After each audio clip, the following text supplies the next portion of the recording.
கோவை தமிழர்கள் கொன்று அழிக்கப்பட்ட நாளான இன்று தமிழ்நாடு முதல்வர் ஸ்டாலினும் எதிர்க்கட்சித் தலைவர் எடப்பாடி பழனிசாமியும் வருத்தச் செய்தியை வெளியிட்டனரா என ஆவேசமாக கேள்வி எழுப்பியுள்ளார் நாம் தமிழர் கட்சியின் தலைமை ஒருங்கிணைப்பாளர் சீமான்.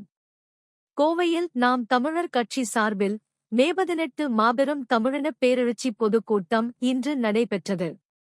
இதில் பங்கேற்று பேசிய நாடக தலைமை ஒருங்கிணைப்பாளர் சீமான், மே 18 தமிழினம் அழிந்த நாள். அன்று தமிழினம் துக்க நாள் என அறிவித்து விடுமுறை விட முடியாதா? திமுக கொடியே அரைக்கம்பத்தில் பறக்க விட முடியாதா என பேசியுள்ளார். சீமான் பேசுகையில், நாம் வரலாற்றில் புறக்கணிக்கப்பட்ட மக்கள். சொந்த மண்ணிலேயே தாய் நிலத்திலேயே நாம் தமிழர்கள் என்ற உணர்வென்றி பிளவுண்டு இருந்தோம். போராடித்தான் ஆகஸ்ட் வேண்டும் என்று தள்ளப்பட்ட மக்கள் நாம். இந்த மண்ணிலிருந்து தமிழினம் விலகிச் செல்ல முடியாது என பிரபாகரன் சொல்லியிருக்கிறார்.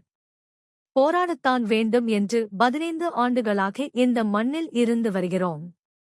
வாழ்க ஒழிக என்று கோஷம் இல்லாத ஒரே கட்சி நாம் தமிழர் கட்சி. தலைவன் வாழ்க என்று கூறுபவர்கள் அல்ல நாம், தமிழ்த்தாய் வாழ்க என்று கூறுபவர்கள். உலகத்தின் பல்வேறு நிலப்பரப்பை வென்றவர்கள் நம் முன்னோர்கள். எந்த மக்களையும் அடிமைப்படுத்தி நம் முன்னோர்கள் வாழவில்லை.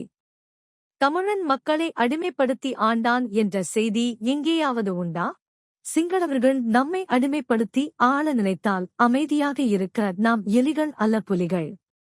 மூவேந்தர்கள் வழியில் வந்தவர்கள். ஈக்கு இரக்கம் காட்டியவர்களின் வாரிசுகள், காக்கே குஞ்சுகள் எங்கள் சாதி என்ற சொன்னவர்கள். ஈவு இரக்கம் இன்றி கொல்லப்பட்டது இன்றுதான். வரலாற்றில் பெருந்துயரம் ஈழத் தமிழின படுகொலை. மாட்டுக்கு நீதி சொன்ன வாரிசுகளுக்கு உலகத்தில் நீதி சொல்ல ஆளில்லை. 1. 2 கோடி மக்களுக்கு தனி நாடு இருக்கும்போது 11 கோடி மக்கள் தொகை கொண்ட தமிழ் மக்கள் ஏன் தனி நாடு கேட்கக்கூடாது? மூத்த மொழி தமிழ் மொழி அழிகிறது. மொழி அழிந்தால் இனம் அழியும். நிலத்தை இழந்தால் பலத்தை இழப்போம், பலத்தை இழந்தால் இனத்தை இழப்போம் என நிலத்தை காக்க பிறந்தவன் பிரபாகரன். நாம் இல்லை என்றால் இந்தச் சாவைப் பற்றி பேச நாவு இருக்குமா? இதைப் பற்றி பேச ஒருவன் கூட கிடையாது. கடைசியாக தலைவரைச் சந்தித்த மகன் நான்தான். எனக்கும் என் தலைவனுக்கு கடைசியில் என்ன நடந்தது என இருவருக்கும் தான் தெரியும். விடுதலை புலிகளை கொல்ல வேண்டும் என்று முயற்சித்தது இங்குள்ள ஆட்சியாளர்கள்தான். ஆனால் அவர்கள்தான் இன்றும் ஆட்சி.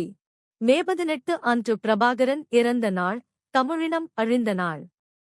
அன்று தமிழினத் துக்க நாள் என அறிவித்து விடுமுறை விட முடியாதா? திமுக கொடியே அரை கம்பத்தில் பறக்க விட முடியாதா? மாவீரர் நாளை அனுசரிக்கவில்லை, சரி. ஆனால் தமிழர்கள் கொன்று அழிக்கப்பட்ட நாளான இன்று தமிழ்நாடு முதல்வரும் எதிர்க்கட்சித் தலைவர் எடப்பாடி பழனிசாமியும் வருத்தச் செய்தியை வெளியிட்டனரா? காரணம் இதில் அவர்களுக்கு அரசியல் லாபமும் வாக்கும் இல்லை என கருதுகிறார்கள் என ஆவேசமாக பேசியுள்ளார் சீமான்.